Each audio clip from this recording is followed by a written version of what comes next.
Hello, everyone. This is Anita Baksh from the English department. I was the co-leader of the Inclusive Pedagogies, Women, Gender, and Sexuality, Integrating a Feminist Pedagogy and Process CTL seminar that started pre-pandemic in spring 2020 and continued remotely in fall 2020.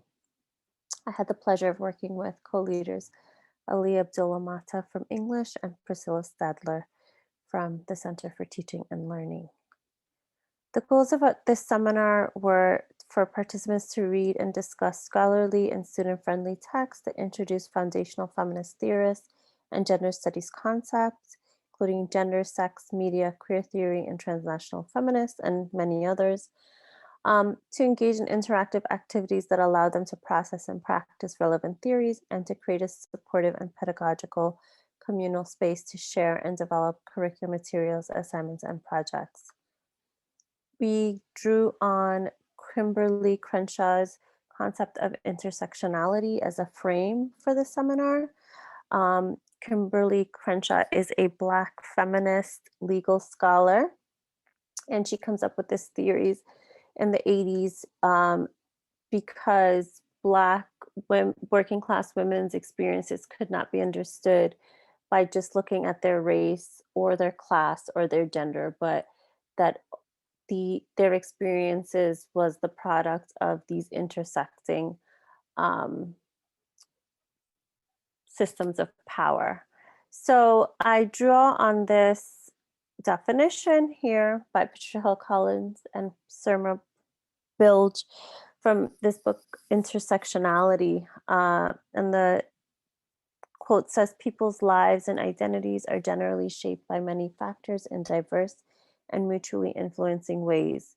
Moreover, race, class, gender, sexuality, age, disability, ethnicity, nation, and religion, among others, constitute interlocking, mutually constructing, or intersecting systems of power. So this frames our discussion, and we brought Crenshaw into the seminar through video and through one of her own articles. And I thought it was important for us to acknowledge it here. And I will also try to draw on it as I talk about the lesson that I designed. But whenever I talk about intersectionality, I think it's important to acknowledge Crenshaw's labor. If not, then we are rendering Black women's labor invisible. So the text that I decided to design an assignment around is Gayatri Bahadur's Kuli Woman, which is a text from 2013. And the class that I use this text in is English 295, World Literature in English. And the Global Learning Competency is the designated competency for this course. I did not design this as part of the seminar because as a co-leader, I supported faculty and gave faculty readings and activities to help them make their own assignments and curriculum materials. But this is a assignment that I've designed that is related to WGS concepts. So this text is an interesting text that is a hybrid text that's a memoir of Bahadur's personal life and a story of her grandmother, as well as a historical narrative about the Indian women who migrated to the Caribbean in the 1800s to work on British colonial plantations. Um, the reading and the assignments that I develop help students understand the unique diversity of the Caribbean region and societies that were formerly colonized by the British. It helps them analyze colonization as a racialized and gendered system of oppression, and helps students make connections between the history of colonialism, migration, and diversity in our present moment. So I usually theme my world literature course based on the Caribbean, since this is what my research is based on. And I introduce students to a diverse array of authors and genres um, from different countries, um, ethnicities, class, gender, sexual orientation. So This is part of the class. So, indentureship, in order to give students a background on indentureship, I have them watch part of a film or sometimes the entire film called Coolies How Britain Reinvented Slavery on YouTube. And it presents Indian indentureship in the 1800s as a global issue. Um, Indians went to the Caribbean, but they also went to Fiji and Mauritius off the coast of Africa and some other places.